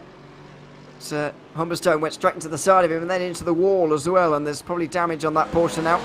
In your own range, actually, unless he's just come in of his own accord. Stuart Reynolds also is into the pit lane. No, your own range has made a scheduled pit stop there, by the way. Stuart Reynolds, though, is making a scheduled pit stop of his own, and we'll get to see where Chris Chatterton's going to come out in all of this now as well. Because, Andy Miller's quite a few laps down. Here, as you can see, 10 laps down, but he is going to get points for 10th place at the very least. Where's Chatterton going to be, though? He was the earliest stopper out of those in the front. Reynolds already leaving the pit lane on his way out. He's got a long way around the second corner, though. So, well, no, he's going to be all right. Chatterton not really going to feature then in that group. I thought the early pit stop might benefit him, and it maybe has closed him in a little bit, but it's not going to be longer than he needed there. And so John Williams is still going to look like he's going to be in the lead of Pro-Am here in the converted positions. So we've got to wait to see where Stuart Reines comes out, but we see one of the top three, oh, sorry, two of the top three out now. Romano's 1.8 behind, El Haddad's miles behind now. Not great, and again, not entirely sure as to what could have caused that long stop, but it is unfortunate because he was in a really good place leading this race at one point and definitely within a shout for a podium. But again, yeah, just really, really unfortunate for a couple of people. Some of them really getting the short end of the stick. So John Williams with sort of Lucas Romano being a couple of seconds back with Ashraf El Haddad's long pit stop. All he has really in his way is Stuart Reines, and even he might not be a threat. So the more this race goes on, as long as his fuel's not a threat to him, John Williams might be sort of in the clear to win this race. Might well be, although that gap has come down by 0.4 of a second from its largest point that it got to pretty quickly after Lucas Romano's outlap. So will we see that trend continue? Or is Williams going to be in the clear here? Is he going to be able to take home the double, the clean sweep of evening? Let's see, as Albin Kjellberg is in amongst traffic again. The Porsche is going to pull out the way for him. Neil Butler also just in behind Thomas Dandridge in traffic now. The group's going to be split up, and Albin Kjellberg is going to be loving this. He's going to get a few car lengths out of Dandridge and Butler, who are stuck behind that Porsche. Not sure which way to go, but it has given Kjellberg pretty much no pressure now from behind. Kjellberg is definitely going to be loving that. He's been able to get a bit of a margin. Of course, Thomas Dandridge is still there, but every little helps when it comes to Albin Kjellberg. He doesn't want to be under a lot of pressure. It's sort of, and he actually pulls himself into the pit lane. Oh, no, he doesn't actually. He's just running a really short line, so fair enough, trying to gain every little bit that he can in terms of lap time. But yeah, no, when it comes to race one, he was constantly hounded by pressure from Elliot Hellier. So to have a bit of breathing room now is definitely going to help Kjellberg to sort of just stretch his legs and try and get a bit of breathing space, utilise that pace. But yeah, he's definitely very, very quick indeed. But interesting to see what's going to happen in their fight with Louis Gardner, because he's stretched his advantage over 8 seconds now. So Gardner is looking really good. He is, and holding on well, actually, compared to what we saw from him in race one. I think it just go to show, though, that this entire pro field is very, very well matched. Even when you put those that finished 10th place down in last, up in first, they can very much hold their own. As Francois Pedro comes into the pit lane with Didier Vlaminck as well, flying in. Oh, that was quick, but just about nailed it there. Vlaminck using the uphill incline to help him on his way in. Let's see, though. We're waiting for Stuart Reines really to come in from Pro-Am, and then we'll really know better the race situation. We knew that the likes of Francois Pedro and Didier Vlaminck will be behind John Williams and Lucas Romano.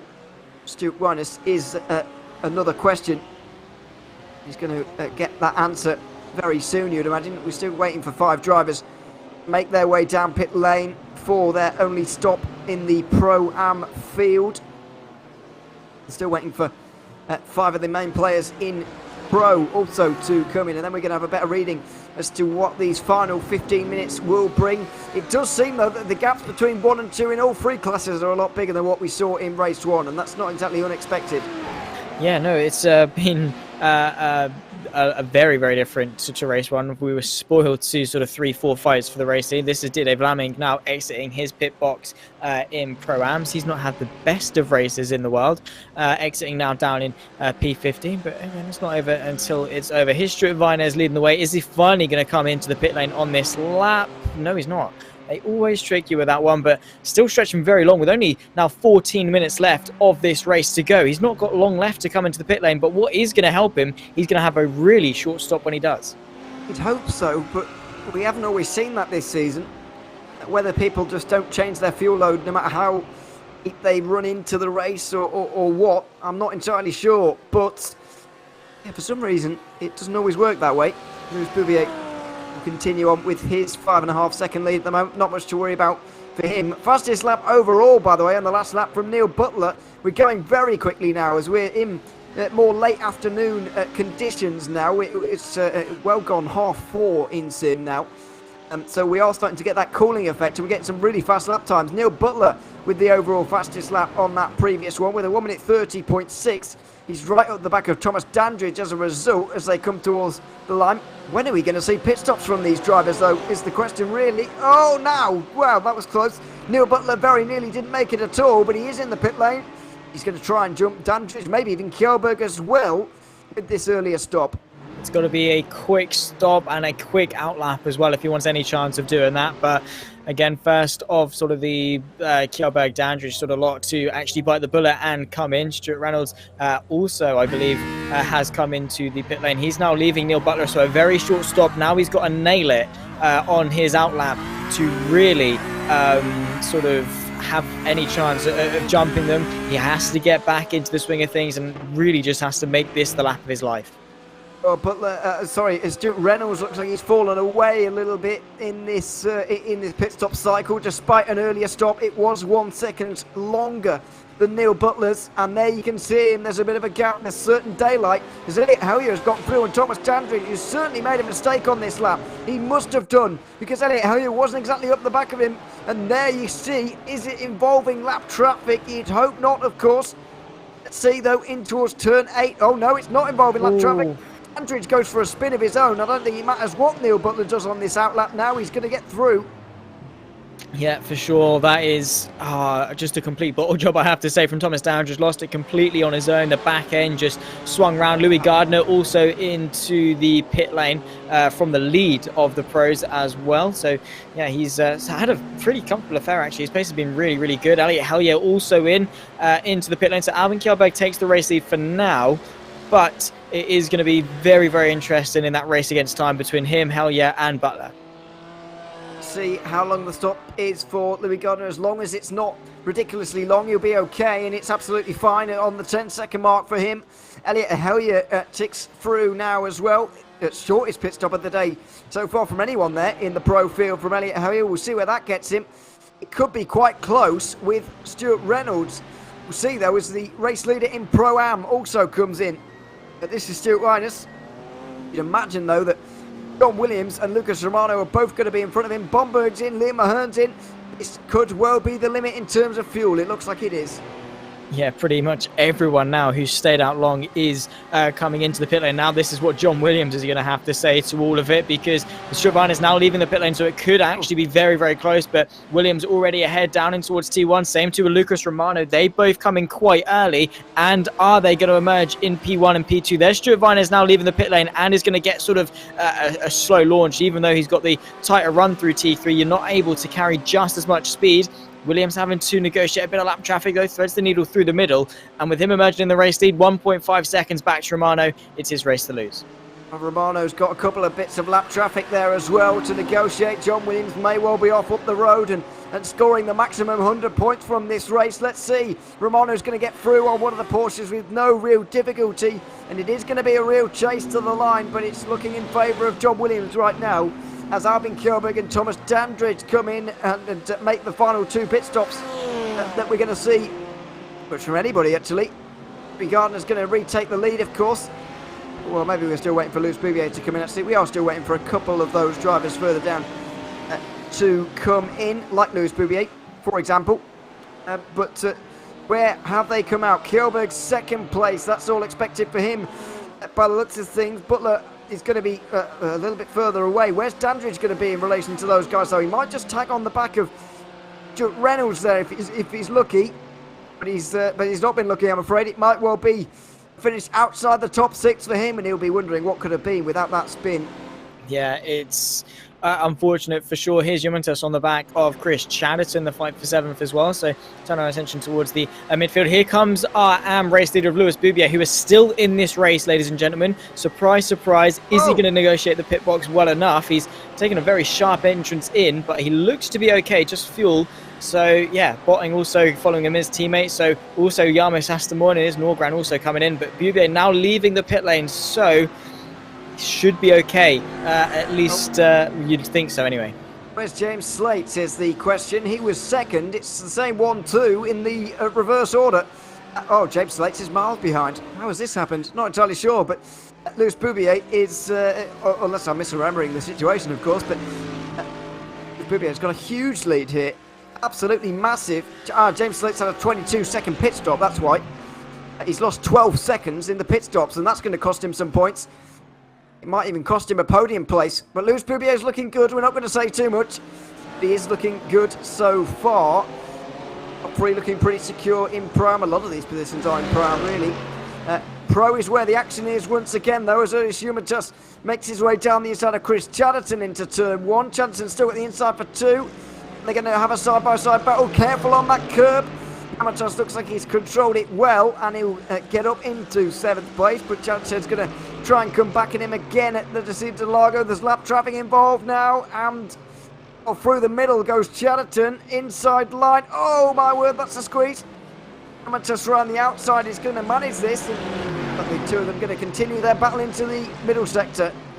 Yeah, they are indeed. Chris Chatterton now on the outside. It seems that Yomantas has been able to get himself up in front, but a great bit of action between the two of them. Chris Chatterton didn't want to give it up. Oh my word, that's a send. Oh my word, how has he managed to get that one stopped? Barely is the answer, but Chris Chatterton, desperate send there, really caught Yomantas off guard. Also with the BMW in behind him as well, he was caught off guard just a little bit as well. But wow, I mean, that's one way to keep yourself in touch with the car in front. And that allowed Kenny Hermans, I think it was, just in behind to catch up as well in that 3-car battle. Jeremy De Boiver, though, trying to hold back Martin Buchan at the moment for 9th place. Ahern just up in front as well. You'd imagine Ahern's going to be challenged by those two, but he's not having the greatest of days.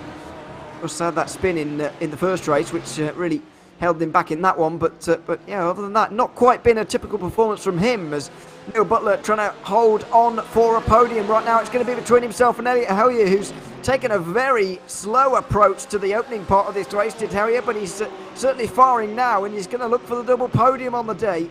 He is. Is he going to go for the send in towards T4? The answer is no on this occasion, at least for now. Stuart Reynolds about a second and a bit back as well, so could be sort of an outside shot, but Neil Butler is trying to get onto the podium. Only P4 in race 1, so another podium to get onto the podium would be really, really nice. But obviously Hellier is going to want to Hellier is going to want to go for P1 and P3. That would be a fantastic point stall.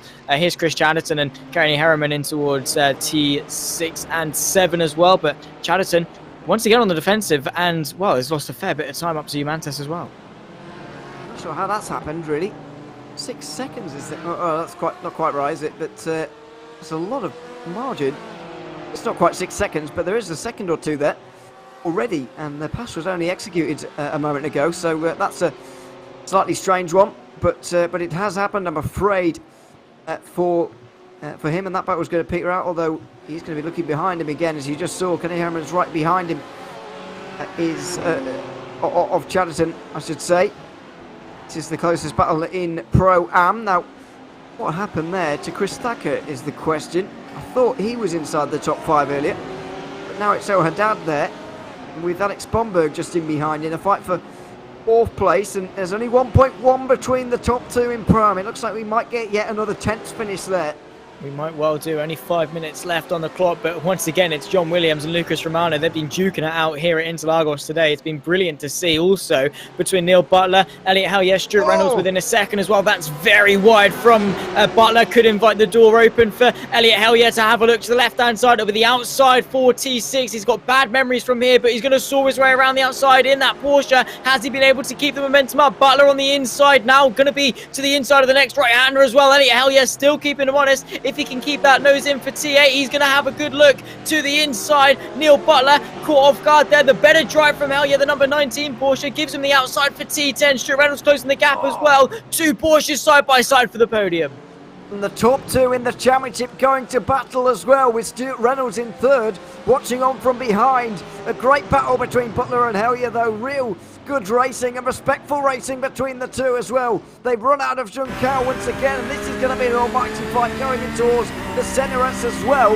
We hit 3 laps to go at the line, and it's all over at that final spot on the podium. Outside line for Elliot Hellier. He's gotten a good exit off the final corner, some good speed as well, but I can't really respond at the moment. He's got not the straight line speed he needs here. He's got the inside line though into turn 1. He's going to send it in with Hellier on the outside line. Butler doesn't know whether to cut back or go around the outside. He does the latter, and here comes, Stuart Reynolds squeezes down the inside. That's how incidents happen sometimes at turn 3, but he's been able to execute it with Elliot Hellier falling back. Here comes Reynolds, possibly to take it all. Outside line to turn 4, he's going to get shot. He's going to get the grass a little bit, and Elliot Hellier's going to go back through again. Oh my word, it's all kicking off. That was perfectly done from Stuart Reynolds to follow the gap opened by Neil Butler through in towards turn 3, but he's thrown it all away now. Hellier back in a P4, and it is exactly how it was pretty much a lap ago now, and well, all that, and it is exactly the same. So Elliot Hellier is going to be giving it his absolute all to try and force the attack open. Also a little bit further back between Thacker and Perdrio in towards T1. There's Chris Thacker getting overtaken, I believe, there by Perdrio. But yeah, while that fight for the podium really kicking off, Alex Bomberg trying to hold off from Ashraf El Haddad for P4 amongst the Prams as well. But what a fight this is we're having. Absolutely, it's a fantastic fight. Alex Bomberg has just been able to make that move on Ashraf El Haddad as well, but this is the fight that we've all come to see. 2 laps to go at the line, and Neil Butler's going to have a job on his hands here. Elliot Hellier's car's a lot quicker in a straight line, but Butler has been able to do well into the centre-S on the last couple of occasions, and other places, of course, to hold on to this third place. Outside line again for Hellier, but he's not as far alongside as he was last time, and so he's going to back out of it in favour for a better run out of the centre-S, and maybe at turn 4, although Butler has pretty much nailed that, and so he's going to be difficult to pass into the Decido de Lago on this occasion. We might see Elliot Hellier waiting for the final lap here. He's got some speed, he's got the inside line maybe as well. He's got some great speed in that Porsche. Inside line for Elliot Hellier, and Butler's going to have to go round the outside almost just a surprise.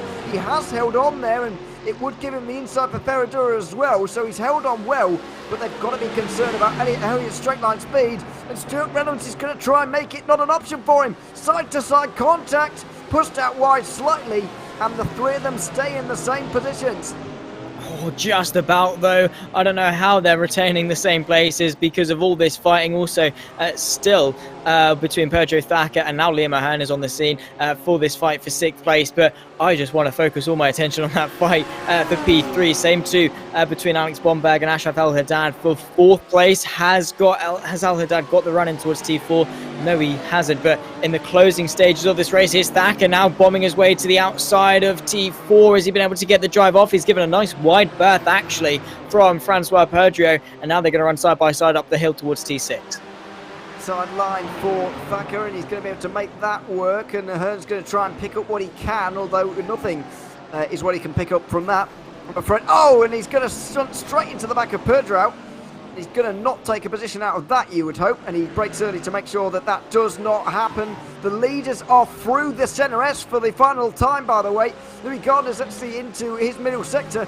Butler was not really challenged by Elliot Hellier on this occasion, and he knows what he's expecting as well in towards turn 4. Is Hellier just waiting for the run to the line to try and take this one by a nose? He might well be. Dandridge is in the background struggling to hang on, and he's struggling to hang on to his own car at the moment. 6th place it looks like it's going to be for him.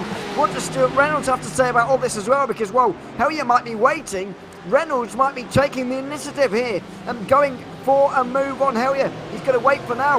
You get the sense that Butler's almost shoving Hellier into Reynolds as well right now as this group continues to slow more and more into turn 10. Is he going to force Hellier to go for it in here? He is indeed. Around the outside at turn 10, he's not going to be able to do it there. So Butler hangs on. He's going to try and run away as quickly as possible, but I think he knows the outcome, what it's going to be as they run towards the line. Final corner for them, as up towards the line comes Louis Gardner right now. It's going to be a famous race win here at Interlagos for him. It's going to be a big margin as well ahead of Albin Kjellberg, but who's going to be 3rd? Neil Butler holds it right now, but Elliot Hellier's coming on the outside line. He's got some extra speed. Oh, the 2 make contact. Reynolds is coming up on them as well. It's going to be a free wide photo finish, but Elliot Hellier just about taken it. Neil Butler's going to be 4th ahead of Stuart Reynolds rounding out the top 5, and the conversation's not quite over in Pro-Am either. John Williams misses the apex slightly at the final corner. Romano throws everything at it. He's not going to be able to get through. John Williams looks like he's going to take the double race victory in Pro-Am. What a finish, it has to be said. John Williams now rounding the final corner across the line to take victory for the Pro-Ams. It's a double whammy for him. All that practice has paid off. Lucas Romano 2nd, Stuart Viners rounds off the podium there in P3. Definitely a really good result for him in this race. But what a finish that was amongst the pros. Elliot Hellier, Neil Butler, Stuart Reynolds all side by side on the run to the line. And Lewis Boubier, if he can keep it clean for this final corner, is going to take victory.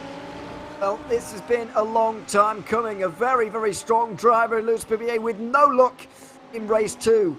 No matter what round we've been at, absolutely no luck at all. But this time, he is going to get that. And he's going to get the full 60 points for a race 2 victory as well, setting his season on track. Lewis Boubier with a win at Interlagos in the AM category. And indeed, on the results sheet, it's going to look like he's won by an entire lap as well. We know that's not quite accurate, but that's what it's going to look like. Certainly a great result for him. As all of the drivers come across the line and we can take the results. It's Louis Gardner with a victory here in this race. A great one as well by a good 4 seconds of Albin Kjellberg, who set the fastest lap time on that last lap, by the way. The low fuel and the track conditions, the way they were. Elliot Hilliard just beat Neil Butler to the line for third. Of Stuart Reynolds, who rounded out top 5. Then it was Thomas Dandridge, Sigfrid of Ayus Juventus. Benny Hermans, Chris Jansen and Andy Miller round out your top 10. No, I said midway through the race he was 10 laps down. That was a mistake on my part. He just finished nicely inside the top 10. Harry Wills was 10 laps down. He was 11th in that one. Callum Beeman and Thomas Reiter won't be getting any points from that second race. Going to be John Williams who takes the closest margin of victory in this race, just half a second ahead of Lucas Romano. Stuart Winers was third ahead of Alex Bomberg. Esteban Haddad turns pole into a top 5. Then we saw Francois Perdrau and Chris Thacker fighting out for much of the day, with Liam Ahern as well in that fight for 6th. Martin Bookin was 9th ahead of Jeremy De Boer, rounding out the top 10. Michael Patterman just missed out. Dean Timms down in 12th. Felix Pearl, the final driver, to finish on the lead lap. Didier Vlaming and Juho Huusonen rounding out the Pro-Am field. And then finally, the AM results. Lewis Boubier with a laps lead on the laps win on the result sheet. Not quite accurate, but he'll take it. Connor Bunting and Yawas Estemoynium joining on the podium. Race 1 winner James Slate down in 4th with Tim McKeon running out the top 5. Dirk Bouts was 6th ahead of Tony Norgran with Craig Schill 8th. Anthony Letts turns pole into 9th. With Cole Pearce running at the top 10. Jürgen Nockar, the final driver, 1 lap down with Alistair Hatcher in the 12th place. Jeroen Reigns in that 13th ahead of Glenn Humberstone. Then we have Navarro de Boiber 10 laps down. Mark Oliver will get points, Jesper Starch will not from that AM race.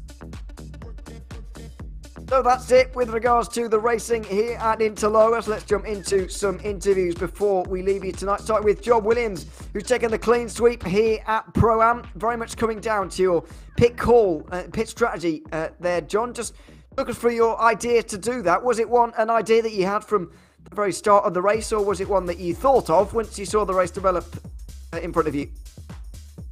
I'm not going to lie, mate. It was just how it was developing in front of me. I wasn't going into the race. I said to all the team, like, we can't pit early because of the tyres on the BMW. They go off so quick after the first few laps. But when the guys in front of me were fighting, I just knew I had more pace. So I just went in, tried my luck, came out behind Letts, who was P1 in AMS, and it just helped me a lot. I didn't get stuck in any traffic, and I just had a clean sweep. And I seen the times of the guys ahead just fighting, and the team were always like updating me, oh, you're here, you're faster than here, and I was just taking loads of confidence going on the track, and yeah. It was a great performance, a slender margin of victory by the end, admittedly, and of course the perfect way to bounce back from the Red Bull Ring as well, which didn't go well for you at times. What do you think you can achieve now throughout the rest of the season? By the end of the season, what do you think you can achieve? To be honest, I want to win. Obviously, I want to win. I've said to everyone, I'm putting in so much effort this season. I'm going to win the whole thing. That's my aim. But Lucas is quick. Like, don't get me wrong, Lucas is an animal. So to beat him twice in one night, I'll take loads of confidence now going into next week. We'll try and do the same again, but it's going to be hard. It's not going to be easy. It is going to be hard indeed, but very enjoyable to watch, hopefully, as well. Joe Williams, congratulations on the double race victory here tonight. And we look forward to seeing you again next week. Cheers, guys. Take care. Thanks so much. John Williams, double race victory in Pro-Am and a double podium in AM for Lewis Boubier. The final finally, I should say, Lewis, the run of bad luck in race 2 is over. Just to talk us through how relieved you are, I guess, to finally get a solid race 2 under your belt. Sorry, I missed that. Oh, sorry, I'll ask it again. Just asking you about how relieved you must be to have a clean race 2 finally. Oh yes, it's a relief, I can say. Definitely hasn't gone my way so far in race 2, but today the stars aligned, everything went right. Other people made mistakes, I got past when that happened, kept it clean and brought it to the line, so can't complain. Absolutely, here we are. It's been a very good round from you, but obviously because of the bad luck you've had in previous results, you're quite a long way back in the championship, but is it still the aim to be up there right by the end of the season? Yeah, I hope so. Top 3 would be nice at this point. Connor's currently leading the championship, my teammate, and he had a fantastic result today as well, 3rd and a 2nd. So I've gained a few points on him, but I don't think it's going to be enough if I gain small bits. So, but yeah, I'm happy for him, happy for myself. I think getting up there by the end of the season, hopefully fighting for the top 3. Absolutely. Let's see if it does happen for you. Congratulations, though, Lewis, on a good round strung together here tonight. And once again, we look forward to seeing you again next week. Excellent. Thank you, guys. Thanks very much. Lewis Bouvier, 2nd and 1st in the 2 races here today. We're also joined by Stuart Wines, going back to the Pro-Ams now. 3rd place here in race 2 for you, Stuart. Congratulations on that one. Were you a little bit surprised, though, to see those 2 BMWs come out in front of you after the pit stop phase, or were you expecting that to happen? Good evening, guys. Yeah, thanks for that. I was a wee bit shocked. I thought, oh, well, maybe I've got enough of a buffer since I was pulled away from everybody else. But no, I knew that John and Lucas would be quicker than me, so I thought I'd see them come past me. And in terms of the season as a whole, now we haven't had too many chances to speak to you. So, how had the first 4 rounds gone for you overall? How would you assess them? The last 2 have been better than I thought. The 2nd round totally messed up myself, but that's a forgotten round. So we'll just keep plugging away and see what we can get. Absolutely, we look forward to seeing it. Congratulations, though, on a nice podium here in race 2, though, Stuart. And once again, we look forward to seeing you again next week. Yeah, cheers, bye. Thanks very much. Stuart Ryan's podium position in race 2 here tonight at Interlagos. That is going to do us, though, for tonight's broadcast. It has been very enjoyable indeed. Interlagos delivering once again here in round 4 of the IMB World Series GT3 Championship. Make sure you join us again next week. We'll be heading over to North America on this occasion for the Watkins Glen round 5 of this championship. Make sure you also join us in a few hours, though, as the US Championship will be getting underway. For now, though, that's it from us. I've been Ewan O'Leary, Zach Sweeney has been alongside me, and David Christie has been behind the cameras. And unless it's in a few hours' time, or indeed in a week's time, we'll see you very soon. It's goodbye for now.